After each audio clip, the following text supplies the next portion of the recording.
Have you ever asked yourself why so many people quit on silver? What is it about silver and gold that just, people get so excited to get into it and then they just kind of fade away?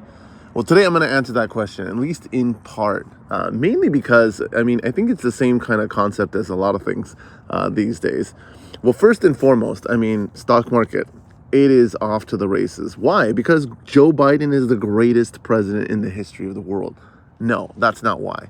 And Trump did the biggest disservice to the world by making people believe that the stock market is a reflection of the economy. It is absolutely not a reflection of the economy. Not under him, not under Biden. And secondly, the president doesn't control the stock market.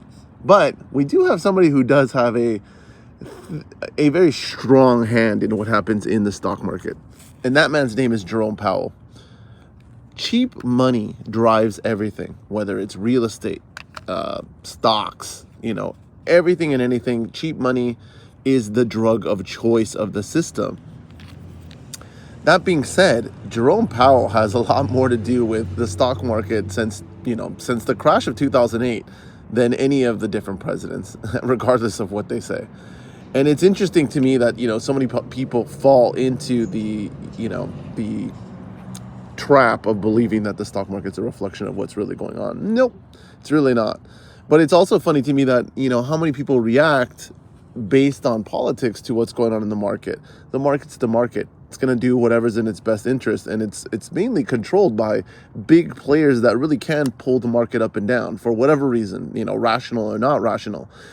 I ask myself, if it's the same kind of thing with silver and gold, particularly silver, because I feel like the gold market is not really meant for any type of meaningful growth. It's more meant for just, stability over time.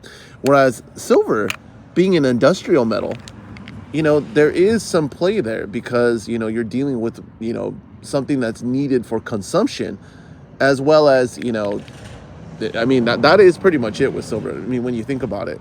Now, we all get tied up in the bullion aspect, thinking, bullion. Bullion is a very inconsequential, portion of the silver market.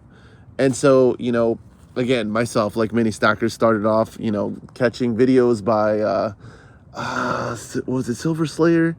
Maybe it was Silver Slayer, somebody like that. And then, it folds into, what's his name? Mike Maloney, who told me the Babylonian history of silver stackers and silver and metals and blah, blah, blah, blah, blah. You just basically go down the rabbit hole at some point, right? But the thing is, when you look at metals, particularly now, post 2020, when they have the big jump, and the one that really makes people, particularly newer stackers, feel like, oh, it's the greatest thing ever. I'm way up on my stack. And I get it. I can understand that. It's the same thing you hear from people who've, got into Bitcoin, even if it was already, 10, 15,000, it went up to 60,000 plus. So of course, when it's sitting at 20,000, they're like, I'm still in the green. I don't care. It's going to go back up. Okay. I can definitely understand that mentality.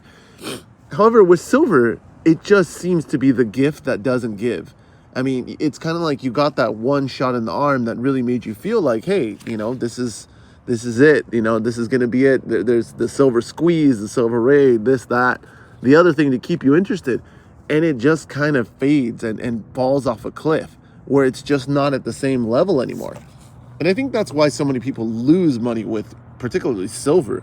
You get into it, you start with the generic bullion just to get your feet wet.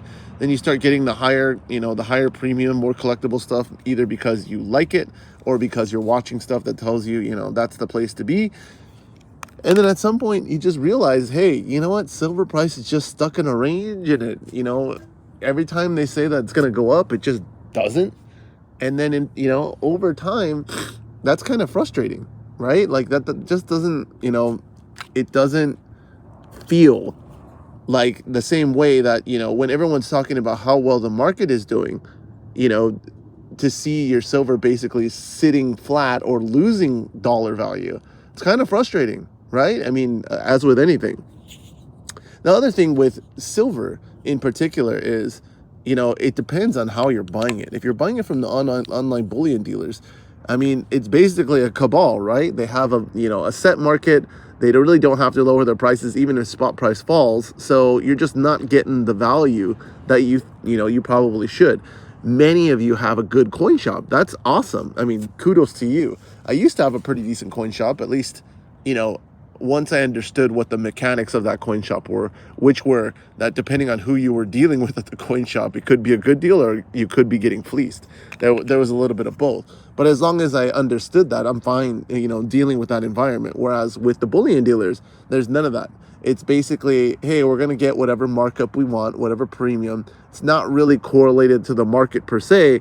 But then on top of that, whenever there's these wild rises in price, it's not like the bullion dealer is going to buy it off of you, at whatever, that premium is. They're going to lowball you, if you try to sell to them, but they're going to hold the line as far as high prices, even as prices fall back down. So it's kind of a lose-lose, and it is kind of gross when you think about, the fact that stackers have to deal with that. And you deal with that with a lot of things, right? I've heard that before from the stacking community that, it's like that in a lot of different areas. It's not just stacking. I agree. Look at real estate. There's, particularly here, in California, people come up with cash, like literally millions of dollars of cash, and they'll light up and way overbid for a house that really is not worth it, but they'll do it. And it's still happening. Make no mistake. Like if you hear like, oh, real estate. No.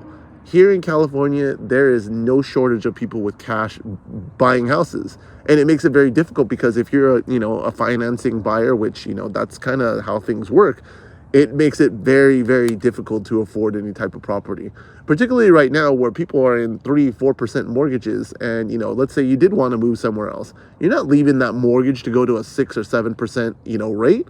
It's a tough environment, but it's really interesting overall, how all of these dynamics play into each other. What's the catalyst? Again, your friend Jerome Powell. That is the biggest catalyst of everything that, financially that you could think about. Low rates and cheap money, whether it's corporations or, the markets or anything like that, that drives everything that you see, not the president, not the, blah, blah, blah. It's just not correlated like that. And it's just very interesting. And I think, again, that's why so many people lose money with silver, because it is such a long-term game.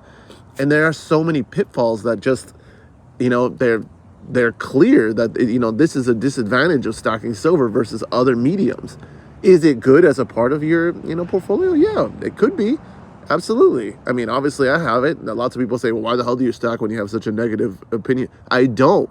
I just understand that it is what it is, and there's pros and cons. That is the interesting part about, stocking metals, is it is a long-term game. It is something that you have to actually devote attention to.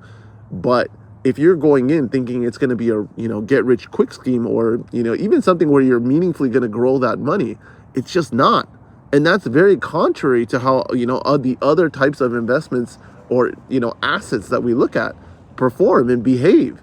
You don't buy something so that it can maintain its value.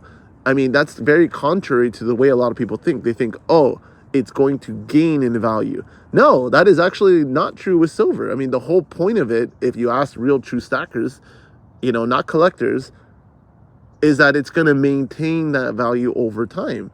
And people don't think like that. That's an old school way of thinking. People think, I want it to grow in value. I want to add more so that it's worth more than what I paid for it.